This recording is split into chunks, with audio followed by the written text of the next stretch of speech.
Eu estava ouvindo uma reportagem de uma entrevista no canal de televisão americano, quando o marido de Gisele Bündchen, Tom Brady, ganhou lá o terceiro título lá do Super Bowl. E o entrevistador falou para ele: olha, você tem 3 títulos do Super Bowl, você é um homem rico, realizado, realizou seus sonhos, o que mais você espera da vida? E ele ficou pensativo e falou: eu não sei o que Deus poderia ter para mim. E o repórter perguntou para ele: e você, o que você acha então que Deus poderia ter para você? E ele falou: eu gostaria muito de saber, mas não sei. Quais são os nossos projetos, os nossos sonhos para o amanhã? Esse que é o ponto. David Brenner, ele foi um missionário, ele morreu com 29 anos. Ele recebeu um chamado, ele queria falar de Cristo para os índios americanos. E ele entrava nas florestas para levar o evangelho, e ele às vezes demorava 15 dias a cavalo até chegar na tribo que ele estava pregando, falando de Jesus. O seu intérprete não era cristão, o seu intérprete bebia muito, chegou a cair do cavalo de tão bêbado que estava, e ele pregava, o intérprete repetia na língua daquela tribo lá. E ele ganhou muitas vidas para Cristo ali naquele lugar. Ele fala que ele ia até a cidade, comprava alimentos para ele levar lá para a cabana que ele morava, no meio da tribo. E quando ele chegava lá na cabana, com o pão que ele levava, a quantidade de pão, 15 dias depois o pão estava embolorado já, quando ele chegava lá para ele comer. Ele morreu com 29 anos de idade, noivo para casar. Ele, digamos, na visão de algumas pessoas, ele perdeu a sua vida.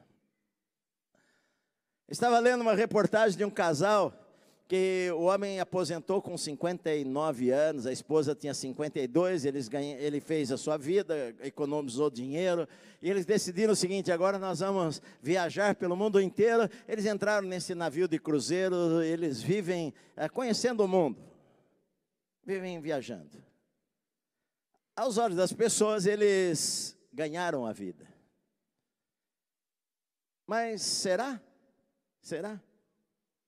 Numa vida tão curta que nós temos, e que é tão curta realmente, eu estava conversando, essa semana estava jantando com o Guilherme, com a Natália, com meus netos, e estava falando para eles, a Clarinha fez 12 anos, está indo para os 13 anos, eu falei: Gui, daqui 5 anos, a tua filha está indo para a faculdade, e ela pode estudar em outro país até. Você não sabe.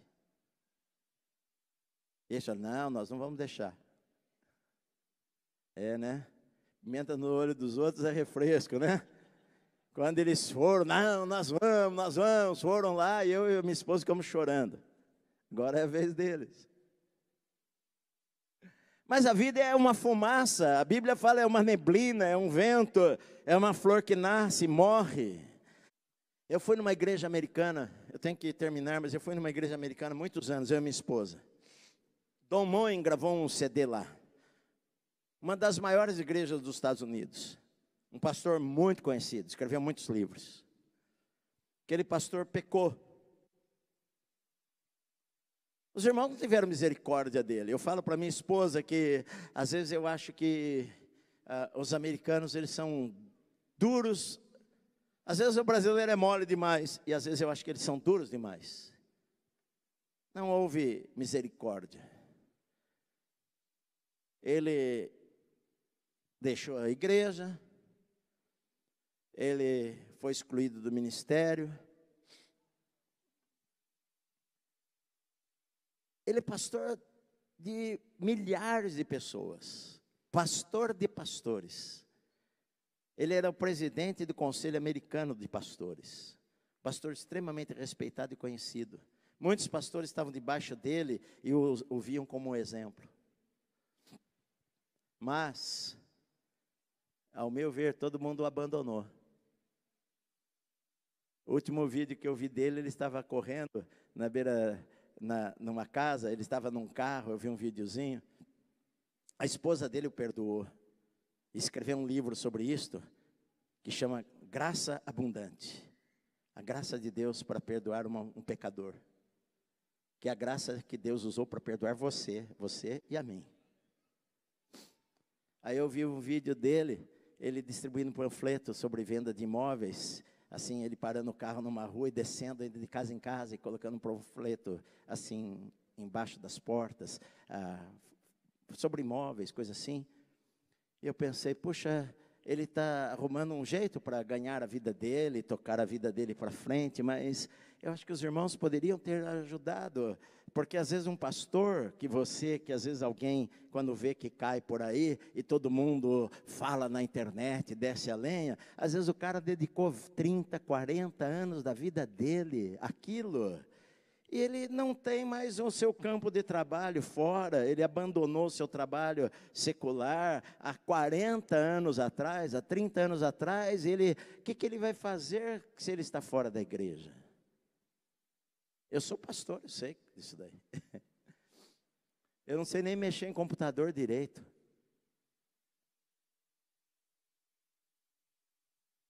Eu mexo no necessário, nas coisas que eu estudo. Então, ore pelos pastores. Ao invés de descer a lenha, ore por eles. Ore por eles. Na minha vida de pastor, eu vi gente começando de uma maneira humilde, crescer e se tornar um pastor conhecido. E às vezes perder o que Deus tinha para a vida da pessoa.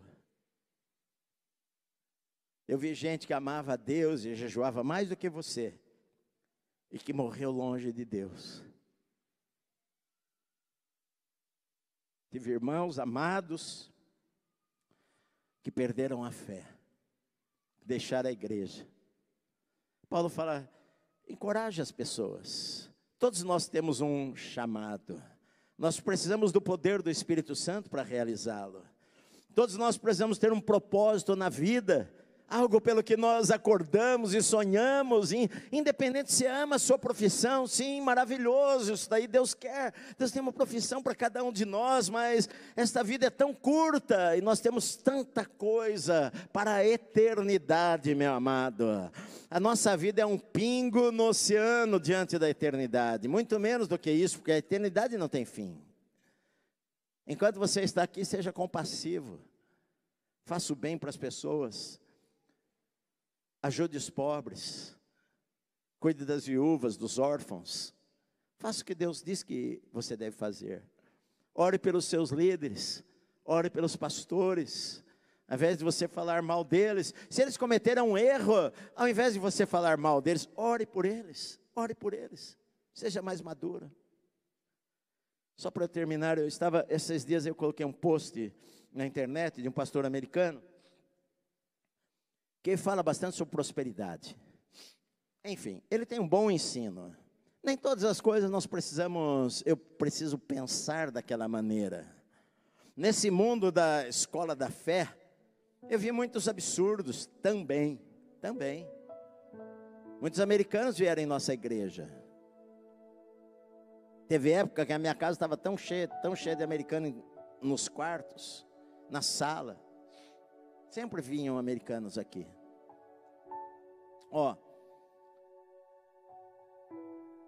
Eu fui para tantos lugares nos Estados Unidos.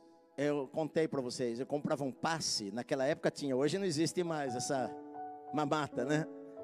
Custava $300 da American Airlines. Você poderia viajar um mês nos Estados Unidos, para qualquer parte do país. Você chegava no balcão, dava o passe. Se tinha lugar no voo, você entrava. Se não tinha, aconteceu uma vez só, o voo estava lotado. Tem que esperar o próximo voo. Espera o próximo voo. Eu, por um mês, eu viajava de cidade em cidade, onde eu sabia, não tinha internet na época. Tem uma igreja grande lá, tem um pastor que ensina a Bíblia muito bem lá, tem muitos livros escritos.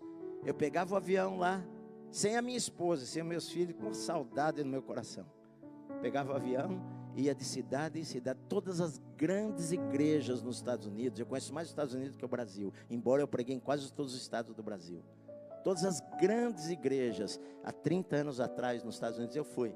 de Los Angeles a Nova York. De David Wilkerson no teatro em Nova York, quando ele trabalhava com drogados, a Los Angeles, na Califórnia, a Church on the Way, em Dallas, e tantas coisas. O pai do Joel Osteen, que hoje é pastor, talvez, da maior igreja lá, um dos pastores das maiores igrejas, me mandava todos os meses uma fita em pau M, que era o que eu usava na Europa. Eu tinha que transformar aqui para nossa linguagem do NTSC que tinha, que era fita cassete. E eu fui visitar um ministério lá do Kenneth Copeland, eu mencionei esses dias. E quando eu mencionei o Kenneth Copeland, eu sei que tem coisas, como eu falei para vocês, nem todas as coisas eu vejo com bons olhos. Uma vez na nossa igreja vinha um pastor, me indicaram, um pastor conhecido, mas que as pessoas vomitavam no balde. Hã? Vomitava no balde. Então eu falei, não quero. Não, é para pôr os demônios para fora, então os irmãos vão vomitando no balde. Eu falei, não quero ninguém vomitando em balde aqui na igreja. Não veio. Mas aí as pessoas falam mal deste, falam mal daquele. E até alguém colocou lá, um pastor que bebe sangue. Só escuta, eu vou contar isso. Eu olhei, pus no Google, eu vi um monte de TikTok lá. Pastor que bebe sangue, isso, aquilo, estava bebendo sangue na igreja. Pastor na ceia do Senhor bebe sangue, e aquele negócio todo. Eu fui lá, até apaguei o post. Eu falei, faz mais de 20 anos que eu não os acompanho. Eu não sei o que está acontecendo, então, para que não influencie alguém, fui lá e apaguei. E eu fui pesquisar isso daí.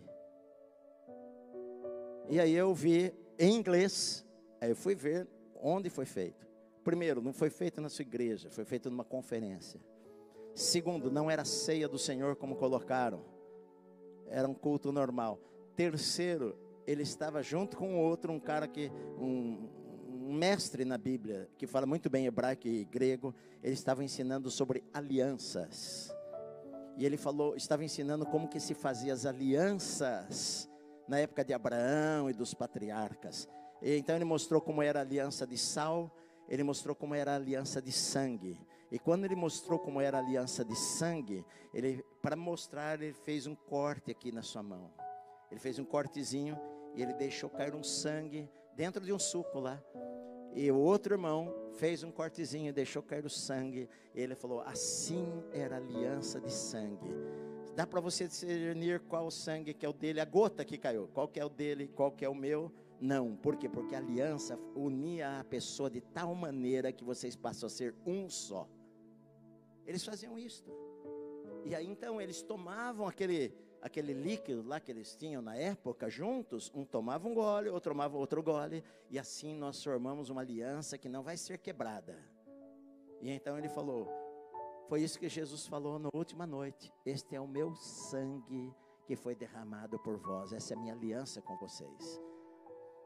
Eu ouvi aquele ensino, e falei, que ensino maravilhoso que eles deram sobre aliança. No entanto, o pessoal cortou aquele pedacinho e veio a pessoa bebendo um copo com sangue, falando que foi a ceia, foi isso, foi aquilo. E um monte de TikToks na internet descendo a lenha. E eu pensei comigo, como os crentes falam coisas sem saber? Ore ao invés de falar. Ore. Vai ser melhor para todos nós. Amém, meu amado?